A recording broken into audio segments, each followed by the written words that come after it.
नमस्कार, स्वागत है आपका बिहार समाचार में। जगदानंद सिंह ने बीजेपी को घेरा। आरजेडी के प्रदेश अध्यक्ष बोले, बीजेपी में नैतिकता बची है तो नीतीश कुमार को कुर्सी से हटाकर दिखाइए। वहीं राजद प्रमुख तेजस्वी यादव का सरकार पर हमला, बोले सरकार ने पदाधिकारियों का मनोबल बढ़ा रखा है जिसके कारण एक भी काम बिना घूस दिए नहीं होता है। पटना के बाजार में इस बार केवल देसी पिचकारी रंग और गुलाल की कीमत में 20% में हुई बढ़ोतरी। मोदी योगी पिचकारी की खूब है डिमांड। तो अब तक की सभी बड़ी खबरों पर बात करने से पहले आपसे छोटी सी अनुरोध है कि कृपया वीडियो को एक लाइक अवश्य कर दीजिएगा, क्योंकि आपका एक लाइक करना ही हमारे मेहनत का फल होता है। तो शुरुआत करते हैं आज की पहली और बड़ी खबर से। जगदानंद सिंह ने बीजेपी को घेरा। आरजेडी के प्रदेश अध्यक्ष बोले, बीजेपी में नैतिकता बची है तो नीतीश कुमार को कुर्सी से हटाकर दिखाइए। मुख्यमंत्री नीतीश कुमार और विधानसभा अध्यक्ष के बीच सदन के अंदर हुए विवाद के बाद आरजेडी के प्रदेश अध्यक्ष जगदानंद सिंह ने कहा कि यदि बीजेपी के नेताओं में थोड़ी भी नैतिकता बची है तो सीएम नीतीश कुमार को कुर्सी से हटाकर देखे। उन्होंने कहा कि बीजेपी के नेता ऐसा कर नहीं सकते हैं, बीजेपी की सहमति से ही सदन के अंदर सब कुछ हो रहा है। उन्होंने कहा कि पिछले बजट सत्र के दौरान सरकार ने सदन के अंदर जो पुलिस विधेयक पारित करवाया था, उस समय अध्यक्ष के साथ बीजेपी के नेता काफी खुश थे। आज जब उन पर गुजर रही है तो वे इस तरह से रिएक्ट कर रहे हैं। प्रेस कॉन्फ्रेंस में जगदानंद सिंह के साथ आरजेडी के वरिष्ठ नेता वृषिण पटेल, सुबोध मेहता और एजाज अहमद उपस्थित थे। जगदानंद सिंह ने कहा कि नीतीश कुमार को लोकतंत्र का ज्ञान नहीं है। हम लोग लगातार शुरू से ही इस बात को कहते भी आए हैं। कहा कि नीतीश कुमार ना पढ़ते हैं और ना ही किसी बात को सुनते हैं। इतने दिनों के बाद उन्होंने क्या सीखा और क्या सिखाया है। मुख्यमंत्री को यह बात समझनी चाहिए कि कार्यपालिका सर्वोच्च नहीं होती बल्कि संविधान सर्वोच्च होता है। उन्होंने स्पीकर के खिलाफ जिन शब्दों का प्रयोग किया, क्या भारत के किसी भी राज्य के मुख्यमंत्री ने उन शब्दों का प्रयोग किया है? कहा कि अपने अहंकार और कटुता के कारण पहले जहां सदस्य अध्यक्ष से बोलने की अनुमति लेते थे, वहां नेता सदन के द्वारा बिना अध्यक्ष की अनुमति के ही अंदर ही सदन में आकर हस्तक्षेप करने लगे और ज्ञान देने लगे। बीजेपी का पलटवार, तेज प्रताप वफादार है या नहीं, तेजस्वी बताएं। दरअसल भाजपा प्रदेश उपाध्यक्ष राजीव रंजन ने गद्दारों को राजद में स्थान नहीं देने संबंधी तेजस्वी यादव के बयान पर पलटवार किया है। उन्होंने कहा कि एक तरफ तेजस्वी यादव राजद के आम कार्यकर्ताओं को ईमानदारी दिखाने के लिए धमका रहे हैं, वहीं विधायक तेज प्रताप यादव द्वारा आज तक किए गए पार्टी विरोधी कृत्यों पर उनकी जुबान नहीं खुलती। पार्टी कार्यकर्ताओं को प्रवचन देने से पहले तेजस्वी यादव को यह साफ करना चाहिए कि वह तेज प्रताप को वफादार मानते हैं या नहीं। प्रदेश उपाध्यक्ष ने कहा कि लोग अच्छे से जानते हैं कि तेज प्रताप यादव ने हाल के वर्षों में ऐसे कई कारनामे किए हैं जिन्हें पार्टी विरोधी कृत्य माना जाता है, चाहे वो पार्टी अध्यक्ष को अपमानित करने की बात हो या पार्टी प्रत्याशी के खिलाफ अपने लोगों को चुनाव में खड़ा करने का मामला हो। तेज प्रताप ने हर बार पार्टी के नियमों की धज्जियां उड़ा दी है।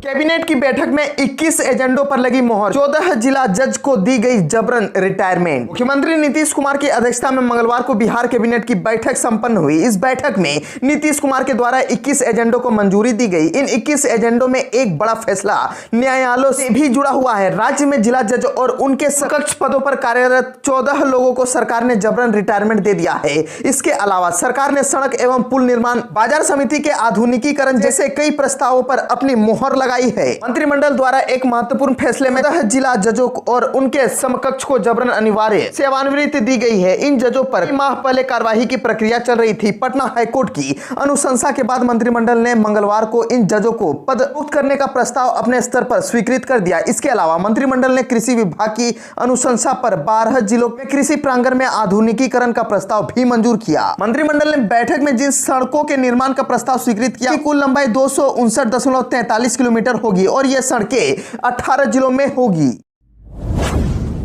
राजद प्रमुख तेजस्वी यादव का सरकार पर हमला, बोले सरकार ने पदाधिकारियों का मनोबल बढ़ा रखा है जिसके कारण एक भी काम बिना घूस दिए नहीं होता है। विधान परिषद चुनाव को लेकर मंगलवार को 3 लोगों ने नामांकन का पर्चा भरा, जिसमें राजद से मनोहर कुमार यादव ने 2 सेट में, निर्दलीय प्रत्याशी के रूप में मोहम्मद जिला उल हक ने 2 सेट में नामांकन का पर्चा दाखिल किया। वही सोमवार को अपने नामांकन का पर्चा दाखिल करने वाले कांग्रेसी प्रत्याशी राजीव कुमार ने मंगलवार को एक अतिरिक्त सेट में पर्चा भरने का काम किया। इस तरह से नामांकन के 7वें दिन खत्म होने पर कुल 6 प्रत्याशियों ने नामांकन का पर्चा दाखिल किया है। पटना के बाजार में इस बार केवल देसी पिचकारी, रंग और गुलाल की कीमत में 20% की हुई बढ़ोतरी। मोदी योगी पिचकारी की खूब डिमांड दिख रही है। पटना के होली बाजार में कोरोना का साया लगभग पूरी तरह से समाप्त हो चुका है। 2 साल बाद एक बार फिर से रंगों का बाजार गुलजार है। रंग और पिचकारी का बाजार सजा भी है और खरीदारी भी खूब पहुंच रहे हैं। बिक्री का आलम यह है कि होली के 2 दिन पहले से ही माल कम पड़ने लगा है। इस बार रंगों के बाजार में चाइनीज प्रोडक्ट नदारत है। पिचकारी से लेकर गुलाल तक देसी है। कुछ दुकानों में पटना के बने प्रोडक्ट भी बिक रहे हैं। हालांकि पेट्रोल डीजल की आसमान छूती कीमतों का असर भी बाजार में देखने को मिल रहा है। पिचकारी व अन्य सजावट सामान 20% तक महंगे हुए हैं। पटना में पिछले 10 वर्षों से पिचकारी का व्यापार करने वाले तनवीर आलम ने बताया कि डीजल पेट्रोल की कीमत बढ़ने से लेकर ट्रांसपोर्टिंग चार्ज व मजदूर का खर्च बढ़ने के कारण महंगाई बहुत ही बढ़ गई है।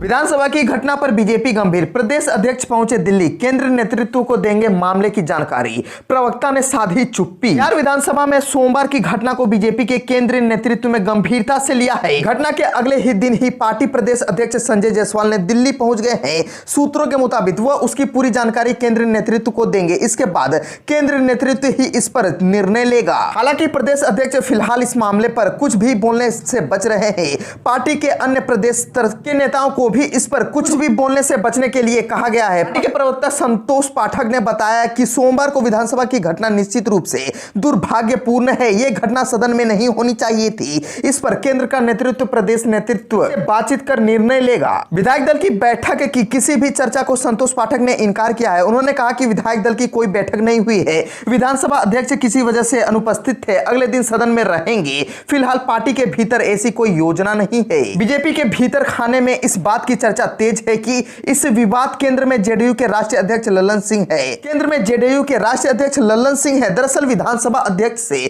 उनके विधानसभा क्षेत्र में डीएसपी और इंस्पेक्टर ने बदतमीजी की है। इसके बाद भी उन पर कार्रवाई नहीं हुई है। यह मामला विधानसभा में भी लगातार तूल पकड़ रहा है। होली तक 40 डिग्री के पार होगा पारा। 17 मार्च से बिहार में दिखेगा राजस्थान के चक्रवात का असर। 4 डिग्री तक बढ़ सकता है तापमान। राजस्थान में गर्मी रिकॉर्ड तोड़ रही है। पारा 40 डिग्री सेल्सियस के पार हो गया है। राजस्थान का हिट कनेक्शन बिहार से भी जुड़ रहा है, जिससे यहां भी पारा 40 डिग्री के पार हो सकता है। राजस्थान में बने प्रति चक्रवात प्रभाव से बिहार में 17 मार्च से राजस्थान वाली गर्मी पड़ेगी। मौसम विभाग के पूर्वानुमान के मुताबिक पारा 40 डिग्री सेल्सियस के पार जा सकता है। इससे प्रचंड गर्मी की संभावना जताई जा रही है। राजस्थान में समुद्र तल से 5.8 किलोमीटर ऊपर तक प्रति चक्रवात का क्षेत्र स्थापित हो रहा है। मौसम विभाग के मुताबिक स्थिति राज्य में गर्मी को बढ़ाने वाली है। प्रति चक्रवात के प्रभाव से राज्य में गर्म हवा का प्रभाव तेजी से बढ़ेगा, जिससे मौसम शुष्क होने के साथ गर्मी बढ़ाने वाला होगा। मौसम विभाग का कहना है कि राजस्थान में सक्रिय हो रहे प्रति चक्रवात के प्रभाव के कारण बिहार में पारा 40 डिग्री के पार जा सकता है। राज्य में 16 मार्च को मौसम अधिक परेशान नहीं करेगा, लेकिन 17 मार्च के बाद राज्य में गर्मी काफी बढ़ने का पूर्वानुमान है।